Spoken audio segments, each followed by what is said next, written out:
Bir marta payg'ambarimiz shunday deganlar: Allohning shunday bir ismi bor. Kim bu ismni duosida ishlatsa, duosi ijobat bo'lmay qolmaydi. Bir kuni Anas roziyallohu anhu shunday dedilar: Men payg'ambarimiz sollallohu alayhi vasallam bilan masjidda o'tirganimizda bir kishi namozni tugatdi va yana ruku qildi.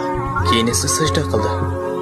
U sajda qilib bo'lgach shunday dedilar: اللهم إني أسألك بأني أشهد أنك أنت الله لا إله إلا أنت الأحد الصمد الذي لم يلد ولم يولد ولم يكن له كفوا أحد. Va u Allohdan so'rashni davom etdi. Payg'ambarimiz o'girildi va u kishiga shunday dedilar: Sen Allohdan uning eng buyuk ismi bilan so'rading. Agarda kimdir Allohdan shu ism bilan iltijo qilsa, Alloh unga javob beradi. Agar kimdir shu ism bilan nimadir so'rasa, Alloh beradi. Alloh buni ikki xil yo'l bilan qiladi.